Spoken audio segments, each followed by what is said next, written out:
With that down, let's move into main topic number 4. And our fourth main topic today gets submitted to us by Val. And Val writes, Wonder Woman 1984's international theatrical debut, which it has debuted in a lot of international markets, has unfortunately disappointed. In China, it made just $18.8 million with an overseas complete total of $38.5 million. It is pretty clear that Wonder Woman 84 is a victim of the winter's COVID-19 spike and the renewed lockdowns happening worldwide. It may make its money in the domestic market, but I'm highly doubtful.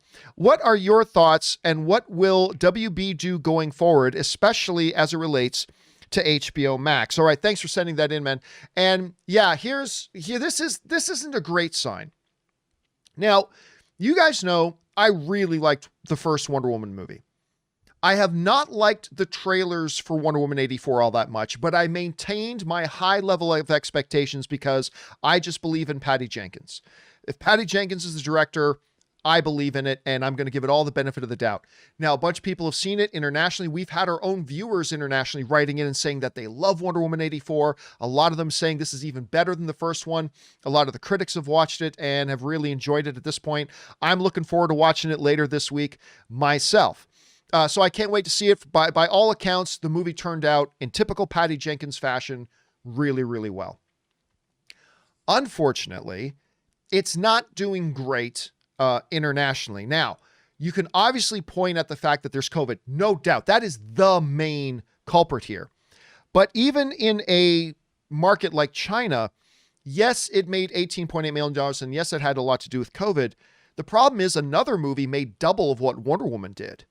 So there are people going to the movies in China, at least, and internationally. They just really weren't all that taken with going to see Wonder Woman.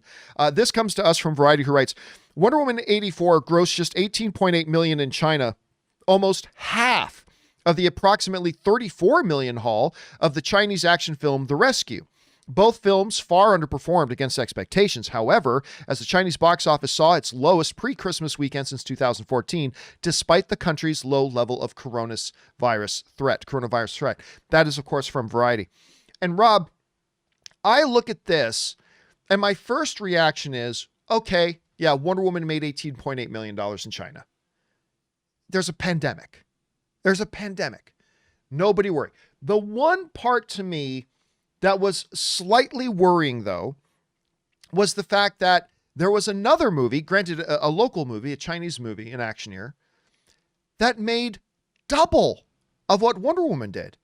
So there are people in China going to the movies.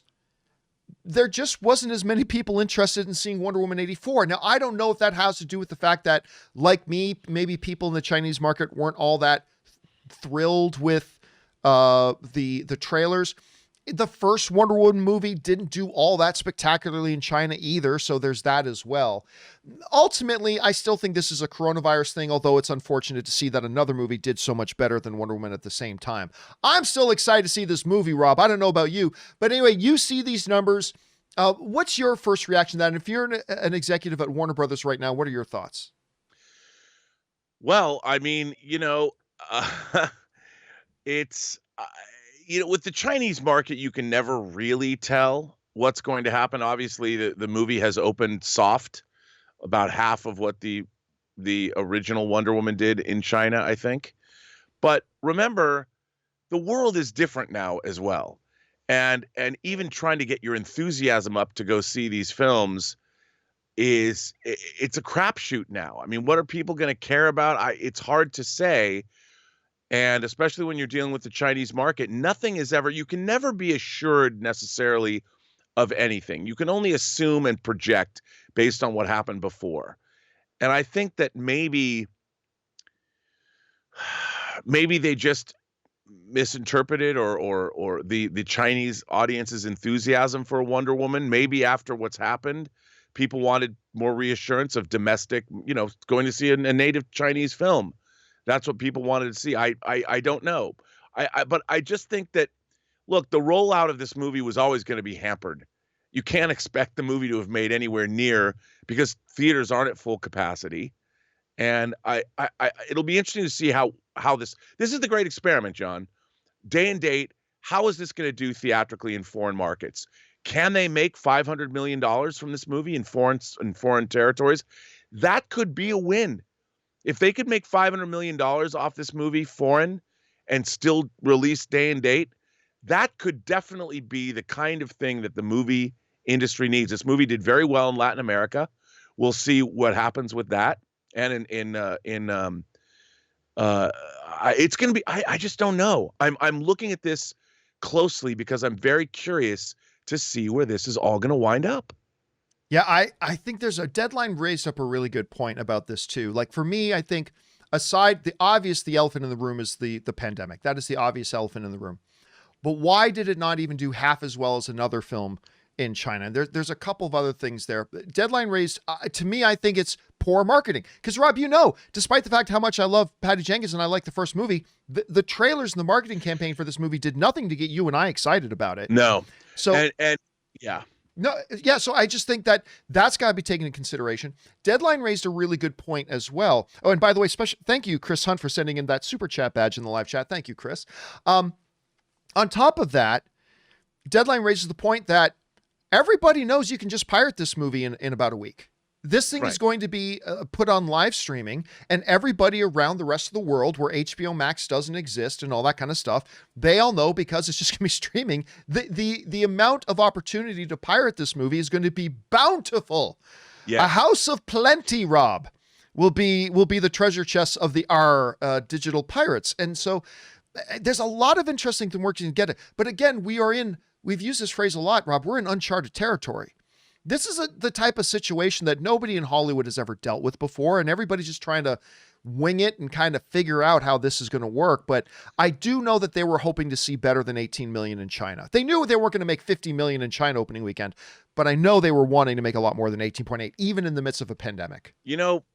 I think there's something else, and this might be a little weird for me to say, but the idea that this movie's set in 1984 and a lot of the marketing toward this film is very American-centric. Like the idea of there's a scene in a shopping mall where there's an action scene. It's the 80s, but it's very American 80s. And perhaps they shouldn't have leaned so heavily into the actual time period it takes place in, because the first Wonder Woman wasn't called Wonder Woman World War II. And a lot of the marketing has been built around the fact that this movie takes place in the 80s. With using New Order and showing all this iconography and fashion from the 80s and making 80s jokes about fanny packs and clothes. And maybe they should have just called it something else that might have had more play around the rest of the world. The same way that, other movies have been retitled. We got The Road Warrior, but in the rest of the world, it was called Mad Max 2.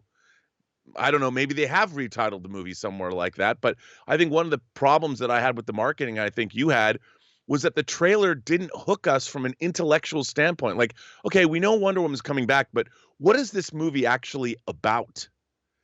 She fights Cheetah. I'm like, well, okay, Kristen Wiig is not exactly the most formidable opponent I've ever seen on camera. And Pedro Pascal is Maxwell Lord. What's he actually doing? Whereas World War I and the Amazonians, that's something you can wrap your head around and go, okay, I get it.